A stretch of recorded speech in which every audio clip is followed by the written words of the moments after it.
Chapter 3.2, we're going to solve inequalities using addition and subtraction. So if you know how to solve equations, this lesson is going to seem very easy to you.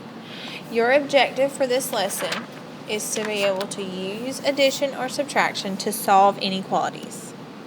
Okay, so the first thing we're going to do is a little vocabulary. Blank are inequalities that have the same solution. So those are going to be equivalent inequalities.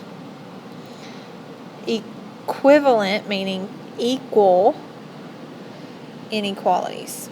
They have the same solution, so they're equivalent. Okay, there is the addition property of any equality that you need to know, and what it states that if A is greater than B,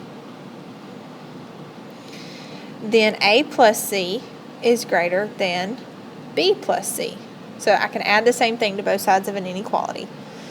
And then if A is less than B, then A plus C is less than B plus C. That just means you can add the same thing to both sides and it stays true. For example, if 5 is greater than 4, then 5 plus 3 has got to be greater than 4 plus 3. We're not going to do the diagram.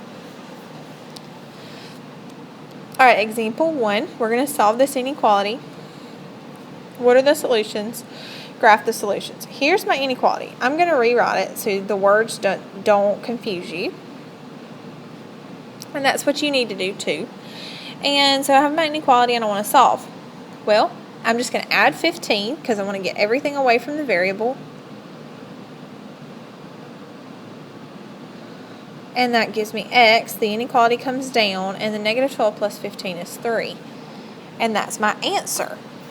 Then they also want you to graph it, so you're just going to graph that inequality on the number line. We're at 3, so we're going to put an open circle on 3. Make sure you put some numbers on either side so I know that you know what you're doing. Then you're going to shade all numbers that are greater than 3. So that means 4, 5, 6, and so on. There's your shade. Try got it number 1. You really solve addition and subtraction exactly the same way that you solve an equation. So if you knew how to do equations, you do this the same way. Do this, pause the video, do it on your own, and I'll give you the answer in just a second. Okay, so your answer for got it number 1 is here. You add 5 to both sides, then you get n is less than 2, and your graph looks like this. Example 2. We're going to solve that inequality. We've got x.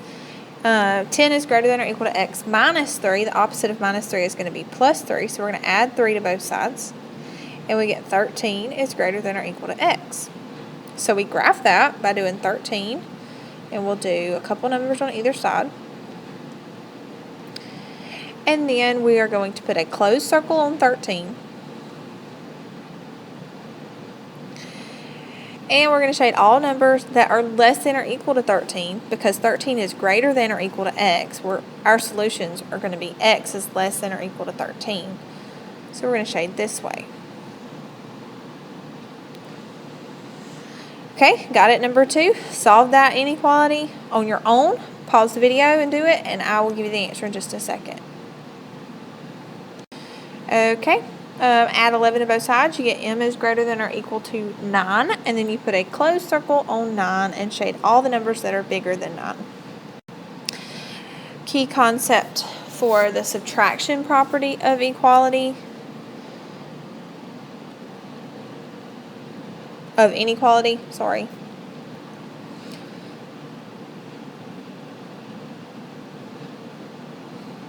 it really just states exactly the same thing in the addition property state. If A is greater than B, then A minus C is greater than B minus C. And if A is less than B, then A minus C is less than B minus C. For instance, 5 is greater than 4, so 5 minus 1 is greater than 4 minus 1. We're not going to do the diagram again.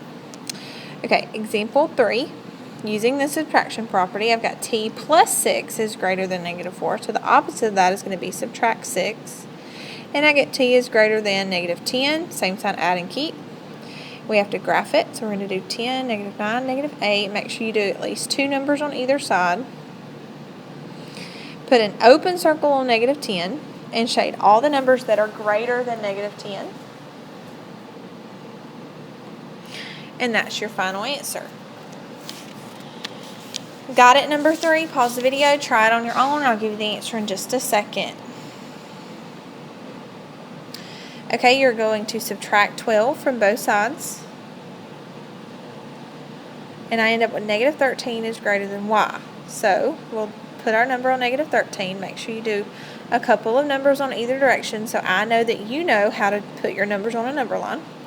Then you're going to put an open circle on negative 13, and you're going to shade all of the numbers that are less than negative 13 because your inequality says negative 13 is greater than y.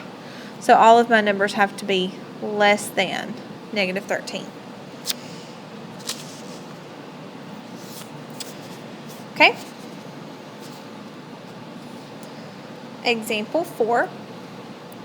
Computers. So the hard drive of your computer has a capacity of 120 gigabytes. You have used 85. You want to save some home videos to your hard drive. What are the possible sizes of the home video collection you can save?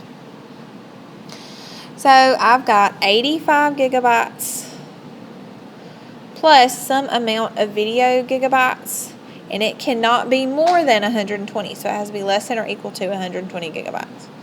That's my inequality, and to solve it, I would subtract 85 from both sides, so I get v is less than or equal to 35. Okay, write your inequality for guide at number 4 and solve it, and I'll give you the answer in just a second. Okay, they have to sell 8 plants plus 9 plants plus some amount of plants on Friday to be at least 25 total plants. So it's going to be 8 plus 9 plus p is greater than or equal to 25. And then if you solve it, you would add 8 and 9 to get 17. And then subtract 17 from both sides. And you get p is greater than or equal to 8. They have to sell at least 8 plants on Friday to meet their goal. Okay, this is the point where you show me what you know. Do these 4 questions on a separate sheet of paper. Make sure you write down the equation and show your work. So, for instance, you would add 4 to both sides here on your paper and let me see that you know what you're doing. Bring it to me tomorrow for proof that you did your homework.